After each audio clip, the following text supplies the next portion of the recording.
Oscilador harmônico forçado. Hoje, para finalizar aí a parte de dinâmica de partículas, vou apresentar o oscilador harmônico forçado, um caso de importância tecnológica, experimental, e vamos ver no que difere esse oscilador dos outros osciladores que nós estudamos até agora. Nas aulas anteriores, nós aprendemos sobre o oscilador harmônico simples. Então, nós já falamos sobre o oscilador harmônico simples. Deixa eu mudar essa caneta aqui. Oscilador harmônico simples. Isso foi o primeiro oscilador que nós estudamos. Nós admitimos que aqui tem um bloco de massa m, ele está conectado a uma mola de constante K, e a situação de equilíbrio desse bloco, onde a mola não se encontra nem esticada nem comprimida, é uma posição x igual a zero, nós chamamos de x igual a zero, e aqui nós desprezamos o atrito. Isso é um modelo, tá? Na prática você pode minimizar bastante esse atrito, mas dificilmente ele será atrito zero, mas é um modelo bem interessante para a gente começar a estudar os osciladores. Então isso aqui é um modelo mecânico de oscilador. Se nós trouxermos esse bloco mola para cá, trouxermos essa massa para cá, esse bloco vai ficar oscilando em torno desse ponto x igual a zero por um tempo por muito tempo, tá? Por um tempo infinito. Mas acontece o seguinte: e se tiver atrito? E se tiver alguma coisa dificultando o movimento desse bloco? Aí foi o momento que nós estudamos o oscilador harmônico amortecido. Então, o oscilador harmônico amortecido. Então, para exemplificar didaticamente aqui, esse oscilador amortecido, eu imaginei simplesmente pegando esse oscilador aqui e colocando dentro de uma bacia d'água, por exemplo, uma cuba d'água. Simplesmente um exemplo, podia ser outro fluido também. Na verdade, o próprio ar, onde esse bloco vai ficar oscilando, ele oferece uma certa resistência ao movimento. Mas aqui eu ilustrei com um fluido tipo água, por exemplo. Então, esse bloco vai oscilar, vai diminuindo a amplitude de oscilação até parar. Esse é o caso do oscilador harmônico amortecido. É assim que acontece na vida real. Se você pegar uma mola e um bloco e fizer um arranjo dessa forma aqui, ele vai oscilar com a tendência de amortecer, diminuir a amplitude do movimento até ficar parado. Um outro modelinho aqui, então, mecânico. Essas duas situações, bem como essa última aqui, tem inclusive um análogo eletromagnético. Todos esses modelos mostrados aqui têm um análogo eletromagnético. Ou seja, você vai desenvolver toda uma teoria matemática, depois, quando você for estender isso aí para o caso eletromagnético, você vai trocar um parâmetro por outro parâmetro. A matemática vai ser a mesma. Hoje nós vamos falar do oscilador harmônico forçado. Oscilador harmônico forçado. Então, o que vai acontecer? Nós vamos ter toda essa estrutura mostrada aqui, mas nós vamos acoplar uma força externa a esse bloco, de tal forma que essa força externa, representei aqui um motor, com uma biela empurrando esse bloco para lá e para cá, para a direita e para a esquerda. Essa biela vai funcionar devido à rotação desse rotor aqui, então vai jogar o bloquinho para a esquerda e para a direita. Esse bloco mola conforme mostrado desde aqui do sistema do oscilador harmônico simples, esse sistema tem uma frequência com a qual ele gosta de oscilar. Essa frequência nós chamamos de ômega zero, e esse ômega zero ele é definido por alguns parâmetros aqui, que na verdade é a raiz quadrada da constante da constante de mola sobre a massa. Isso é a frequência com a qual esse sistema aqui gostam de oscilar. Então esse sisteminha aqui, por ter sido obtido, pelo fato de ter sido obtido dessa situação aqui em cima, ele tem, na verdade, uma frequência natural de oscilação. Esse motor ele vai ter uma outra frequência de oscilação, que você pode, inclusive, controlar, e nós vamos chamar de ômega 1. Tá? Pois nós vamos ver que quando esse ômega 1 é igual ao ômega 0, isso vai ser uma situação onde o bloco vai oscilar com a maior amplitude possível.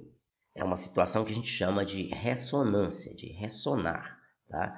Que é o mesmo princípio que se usa quando você vai fazer a sintonia de um receptor de rádio com a emissora de sua preferência. Então vamos lá para a teoria do oscilador harmônico forçado. Mantive aqui as 3 figurinhas e aí ainda quero fazer uma comparação entre as três situações.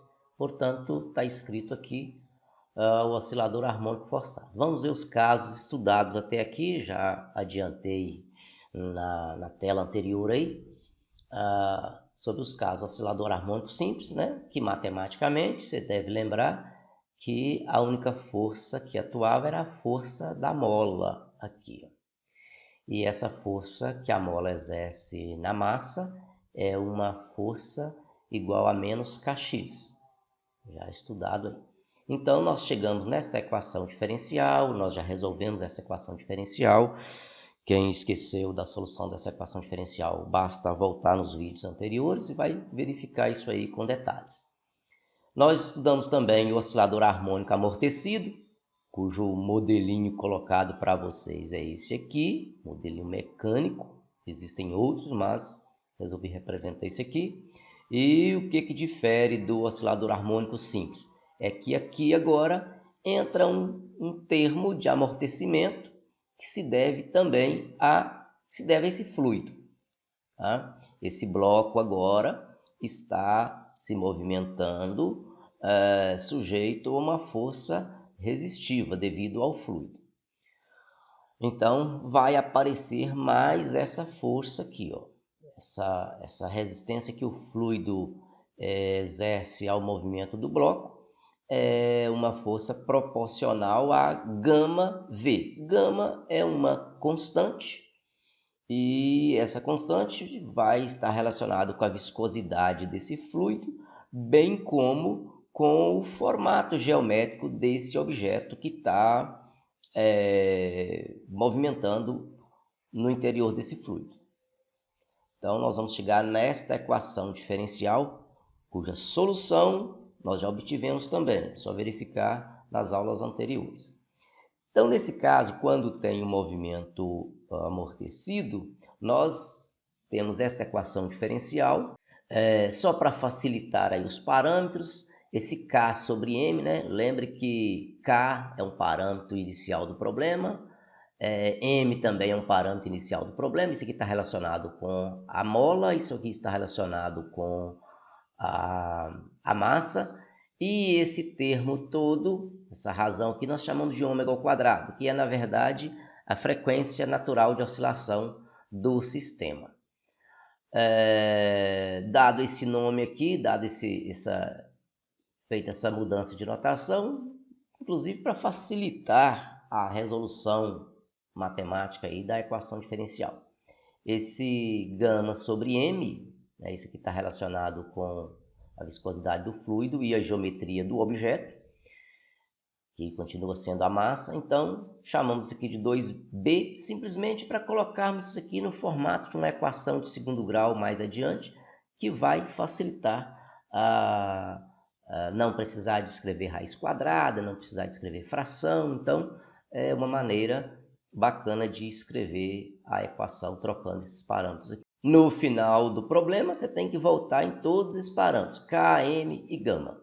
Bom, isso aqui é uma equação diferencial homogênea e nós utilizamos o método de Euler, já estudado no curso de equação diferencial.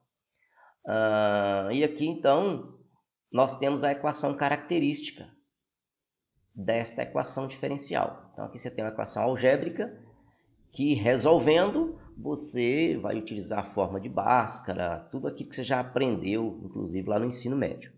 Então, a solução desse sistema, dessa equação diferencial, conforme já estudado os 3 modelos de osciladores amortecidos, nós vamos chegar, dependendo da relação entre os parâmetros B e ômega, nós vamos chegar em 3 situações, também já estudadas. Estou recapitulando aqui, mas já foram estudadas essas situações. Então, tem aula específica para tratar de cada um desses osciladores, subcrítico, supercrítico e crítico. Então, o oscilador vai ser sub, super ou crítico, dependendo da relação entre B e ômega zero. Tudo isso aqui já foi estudado. Bom, isso aqui, essas condições mostradas do amortecido, são coisas que vão ocorrer nesse tipo de oscilador, o oscilador nessas condições aqui. E nesse momento nós queremos falar desse tipo de oscilador onde uma força externa foi acoplada ao sistema. Por isso que a gente chama de oscilador harmônico forçado. Nós vamos ter uma força aqui cuja função é manter para sempre o movimento desse bloco aqui, ó.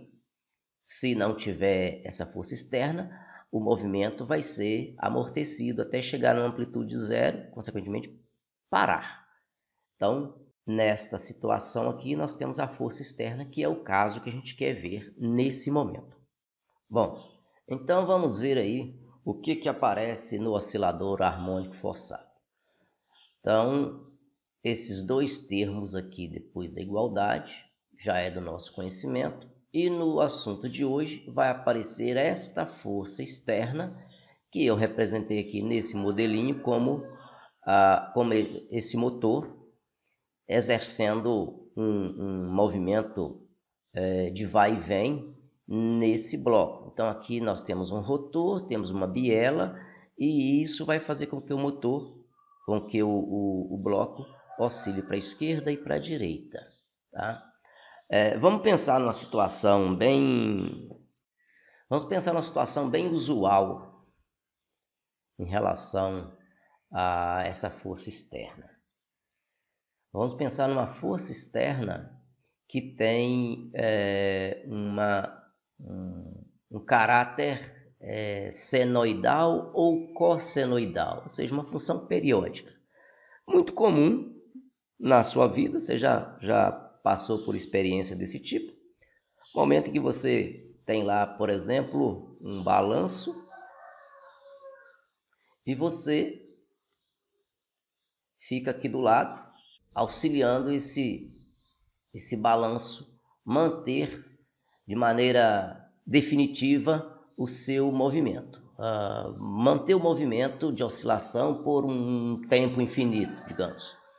Então, quando se faz isso, a fonte externa estará obedecendo uma função periódica, né? Você vai pulsar o balanço aqui, obedecendo mais ou menos o movimento de vai e vem desse pêndulo, né? Recorrendo aí o caso do balanço que a maioria das pessoas já utilizou aí quando criança, ou sei lá, até atualmente você pode usar esse balanço, não tem problema. Então tá aqui um sistema onde nós temos uma força externa que é uma força com essa característica, uma função senoidal ou cossenoidal, como mostrado aqui. Então, a equação diferencial vai tomar esse formato. Olha aqui o termo que foi acrescentado. Quando nós resolvemos os casos de osciladores harmônicos amortecidos, esse termo aqui não existia, esse termo aqui era nulo. Por isso que nós tínhamos uma equação homogênea, uma equação diferencial de segunda ordem e homogênea, ou seja, depois da igualdade aqui era zero. Era a equação diferencial de segunda ordem com coeficientes constantes. Agora não é mais assim. Nós temos aqui um termo que é dependente do tempo. Então agora nós precisamos resolver essa equação diferencial que não é mais uma equação homogênea. Então o que nós precisamos é achar uma solução. Então a solução da homogênea nós já temos, né?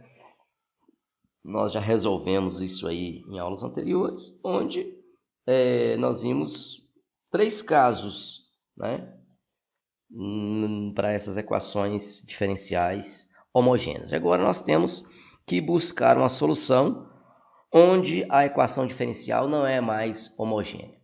Então o que nós precisamos fazer aqui agora é encontrar uma situação particular para essa EDO. Então, o que nós vamos fazer aqui é propor a equação, a solução particular, como uma solução desse tipo aqui, ó. Repare que ômega 1 agora é a frequência de oscilação do agente externo, não é mais o ômega 0. O ômega 0 era a frequência natural de oscilação do sistema bloco-mola. Agora nós temos uma força externa que tem uma frequência ômega 1. Então está aqui a solução particular, que se deve a essa função periódica que está aqui na direita. Então, do curso de equação diferencial, nós já sabemos que a solução dessa EDO aqui é a solução da EDO homogênea mais a solução particular. Então, nesse momento, nós vamos buscar uma solução particular que tem esse formato. Aqui nós definimos os parâmetros A e B, essas constantes nós vamos determinar ao longo da solução e o que nós vamos fazer é definir esses parâmetros, essas constantes, para solucionar a EDO em termos de equação, em termos de solução particular. Então, para nós buscarmos esses parâmetros, essas constantes A e B, o que nós vamos fazer? Vamos derivar essa solução particular em relação ao tempo. Derivada de cosseno é o menos seno. Aqui vem a constante ômega 1 para fora. Em seguida, a derivada do seno é o cosseno. Então, derivação simples. Depois, vamos fazer a derivação, a segunda derivada dessa função logo acima aqui. Nós vamos derivá-la novamente, obtendo, consequentemente, a segunda derivada dessa função, dessa solução particular. E aí, derivado do seno é o cosseno, vai ficar um ômega quadrado aqui, porque é a constante que está aqui no argumento da função, a mesma coisa para aqui. Então, nós temos a derivada primeira, a derivada segunda e a própria função. Então, o que nós vamos fazer? Nós vamos substituir aqui, aqui nós vamos substituir pela derivada segunda, que é esse termo aqui, e aqui nós vamos substituir pela derivada primeira, que é esse termo aqui. E aqui em x entra a própria solução particular, o x particular. E com isso, nós vamos obter essa expressão aqui. Lembre-se que esse termo aqui é, na verdade, a segunda derivada. Esse termo aqui, que vem até aqui, esse termo que vem aqui, é, na verdade, a derivada primeira. Aqui você vai ver que apareceu 2b, 2b, 2bzinho.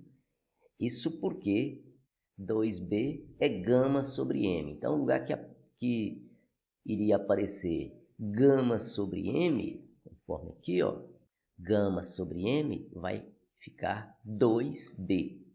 Por isso que aparecem esses termos aqui, ó, 2b e 2b. Então, isso aqui está relacionado à derivada primeira. E aqui, relacionado à própria função. Então, você tem A cosseno de ômega 1, B cosseno de ômega 1. Tudo isso multiplicado por ômega, tudo isso multiplicado por K sobre M, que é ômega quadrado. Por isso que aparece esse ômega quadrado aqui, ó. Então, baseado nisso aí, olha o que dá para fazer. Olha aqui, ó.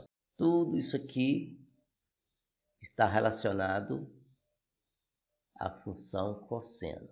Por isso que aparece aqui, ó, A em evidência, que multiplica ômega 1 ao quadrado. Depois, A em evidência, que multiplica ômega 0.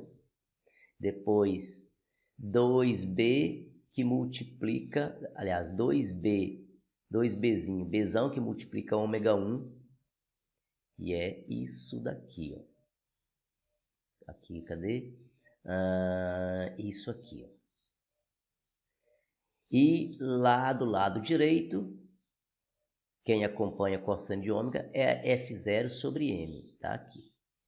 Então, nós tratamos aqui, identidade polinomial, e aí nós conseguimos essa expressão. Cosseno do lado direito, cosseno do lado esquerdo, vai cancelar, então nós vamos chegar nessa expressão que nós tiramos dessa equação de cima aqui, observando só os termos que multiplicam cosseno de ômega 1 vezes t. Então, chegamos nessa equação mostrada aqui.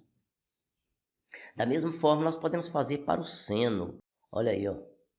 Olha onde é que temos seno. Aqui, nós temos seno aqui, nós temos seno aqui. E aqui, nós temos zero que multiplica, poderia ser assim, ó.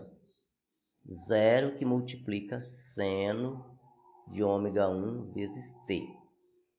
Poderíamos escrever dessa forma. Então, por isso que aparece esse zero aqui do lado direito da equação. Bom, então olhando a função seno, ó, b que multiplica ômega 1 ao quadrado. Depois nós temos 2b que multiplica a, que multiplica ômega. Então, para seno nós temos, olha só, b que multiplica ômega 1. Depois nós vamos em busca do ômega 0. Cadê? Está aqui, ó. Então, esse termo aqui. E depois 2b vezes a ômega 1, que é esse termo aqui, ó.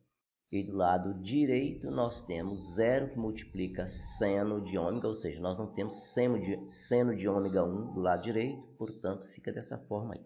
Então nós temos agora um sistema linear para resolver, um sistema envolvendo essas duas equações aqui, ó.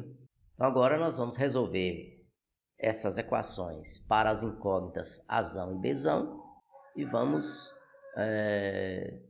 obter esses parâmetros que foram impostos aí inicialmente. Porque o nosso objetivo é descobrir A e B, nós temos que descobrir isso aqui, ó. Nós temos que descobrir esses parâmetros, tudo em função dos parâmetros iniciais do problema. Ou seja, essas constantes devem ser escritas em função daquilo que era parâmetro inicial do problema. O gama, que está relacionado à viscosidade, a massa, que está relacionada o M, que está relacionado à massa do bloco, o K, que está relacionado à constante elástica da mola, e assim por diante. Então, para isso aí, nós temos aqui também esse parâmetro que está relacionado ao agente externo, força inicial, sobre M. Isso aí nós vamos substituir por esse F manuscrito aqui, ó. Então, repare que esse termo aqui que aparece no segundo membro é força sobre massa. Então, isso aqui tem uma dimensão de Newton por quilograma. F0 tem dimensão Newton e esse F manuscrito aqui, ele é uma constante que tem dimensão de Newton por quilograma, não é simplesmente Newton. Tá? Então, é uma observação a se fazer aí durante a discussão do problema. Bom, então está aqui o sistema que nós precisamos resolver. Foi copiada a mesma coisa aqui de cima, trocando simplesmente esse termo aqui, ó, por esse, uma vez que nós definimos F0 sobre M dessa maneira. Então aqui, se isolarmos a constante azão, nós vamos ter essa expressão. Então aqui, ó, constante azão, essa constante azão isolada aqui. Então pegamos dessa equação 2 e isolamos o A. Então obtivemos essa expressão. Da mesma forma, nós voltarmos na equação 1 e reescrever a equação 1, então nós vamos ter o A. O que é o A? É esse termo todo aqui, ó. Tá? Inclusive relacionado ao B. Mantive essa expressão aqui. O A é todo esse termo aqui, ó. E aqui mantive tudo que está escrito nessa expressão aqui, ó. E com isso, a única incógnita que eu tenho para descobrir é a incógnita Bzão. Então, isolando Bzão, só um processo simples de álgebra aí, isolando Bzão, nós temos essa expressão aqui e que finaliza desta maneira. Bzão é igual a 2Bzinho vezes ômega 1 vezes esse F cursivo, tudo isso sobre 4B quadrado, ômega 1 quadrado, somado com ômega 0 ao quadrado menos ômega 1 ao quadrado, tudo isso elevado ao quadrado. Então, temos aqui a constante B, tudo em função dos parâmetros do problema. Isso aqui, ó, B refere-se aos parâmetros da equação, né? Que esse B, na verdade, esse 2B, ele é gama sobre M. Ômega 1 refere-se à oscilação daquele agente externo. Ômega 0, frequência natural de oscilação do sistema. Não podemos perder o que significa cada parâmetrozinho aqui no nosso problema. E o termo A e a constante A? Ela aqui, ó. Então agora basta nós pegarmos esse B aqui e jogar toda essa turma mostrada aqui para esse B. E com isso nós vamos conseguir também escrever o A totalmente em função dos parâmetros iniciais aí do problema. Então, com isso, está aqui o termo A, totalmente escrito em função dos parâmetros iniciais do problema. Aqui é só lembrar que B é gama, é 2 gamas sobre, gama sobre 2 M's, esse B aqui, ó. E aí, agora nós temos todos os parâmetros, nós temos todas as constantes para reescrever a solução particular. Quem é a solução particular? Ela aqui. Esse A e esse B, nós acabamos de definir. Acabamos de definir há instantes atrás. Agora, quem é esse A? É toda essa turma aqui, ó. E aqui o cosseno de ômega 1t. Quem é esse B? Toda essa turma aqui, ó. Esta solução particular pode ficar escrita dessa maneira. Mas acontece que existe uma maneira mais compacta de escrever essa solução particular.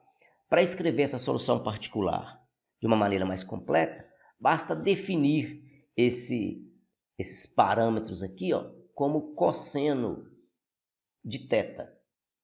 Olha, isso aqui tudo do lado esquerdo são parâmetros do problema E se você olhar isso aqui de forma minuciosa, você vai ver que toda essa expressão do lado esquerdo, ela tem, dependendo do valor de ômega 0 e ômega 1, essa quantidade aqui do lado esquerdo, ela vai ter um limite para variar que é de -1 a +1, o que é característico da função cosseno. A mesma coisa aqui, ó.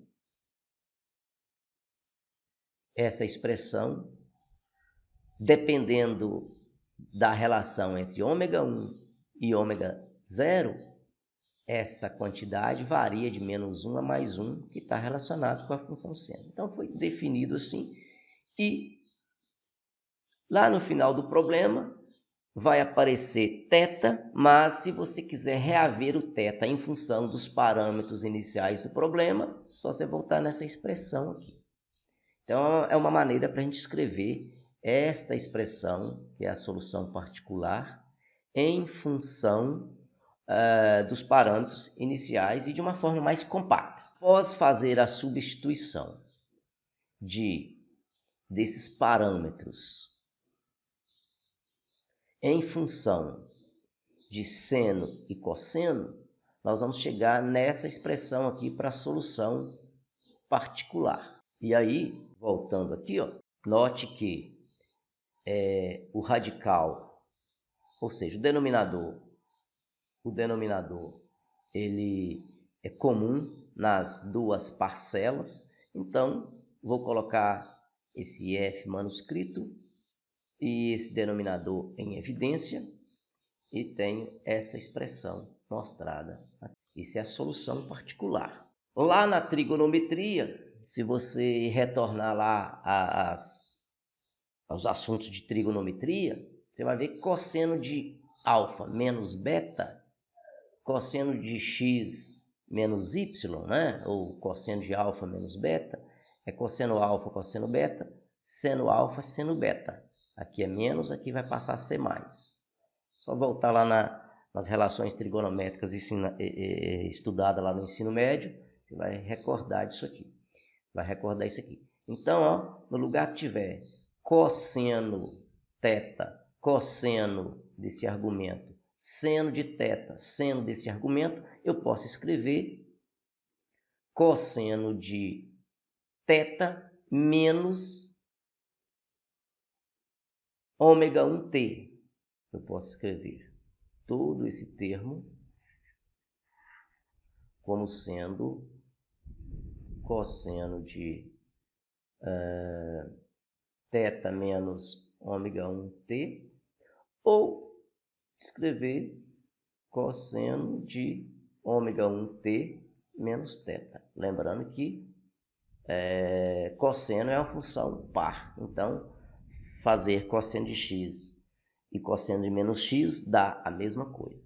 Então, só lembrar que esse argumento aqui é o oposto desse. Por se tratar de função par, nós temos essa relação aqui valendo, portanto. Então, aí temos a solução particular, que é essa. Lembre-se que nós estamos buscando apenas a solução particular, mas a solução particular não é o objetivo final. Por que não? Então está aqui. Esta é a solução particular, lembrando aqui, ó, que esse f manuscrito é f0 sobre m, esse ômega 0 que ao quadrado é a oscilação natural do sistema, é k sobre m, e o 2b é gama sobre m. Mas o que nós precisamos é de uma solução geral, não é simplesmente a solução particular. E lá do curso de equação diferencial, nós já sabemos que a solução da equação diferencial não homogênea, ela vai ser uma soma da solução particular mais a solução H, que é a solução da homogênea. E aí, escrevendo aqui a solução da homogênea, que é todo esse termo mostrado aqui, ó, essa é a solução da parte Isso é a solução particular, aliás. Solução particular, todo esse termo aqui, ó. E a solução da homogênea? A solução da homogênea já foi discutida para 3 casos: modo subcrítico, supercrítico e crítico, onde nós encontramos como solução A vezes E elevado a menos bt, cosseno de ômega t menos delta. Aqui tem uma observação importante a ser feita. Note que já apareceu aqui ômega 1, já apareceu ômega 0 e agora aparece simplesmente ômega. São coisas diferentes e isso tem que ficar claro. O que é o ômega 0? O ômega 0 é frequência natural de oscilação do sistema bloco-mola. Quem é o ômega 1? É frequência de oscilação do agente externo. No modelinho que eu coloquei, seria relacionado a esse motorzinho aqui, ó. Seria relacionado a esse motorzinho aqui, aquele ômega 1. Então, vamos lá. Já havia ômega 1, ômega 0 e aqui apareceu simplesmente ômega, ômega, ômega e ômega, sem índice. Então, o que é esse termo ômega? Esse termo ômega é essa quantidade aqui, ó, que já foi discutida lá nos osciladores amortecidos, que geraram estas soluções. Então, é importante que seja diferenciado, seja a gente entenda o que significa cada parâmetrozinho no problema.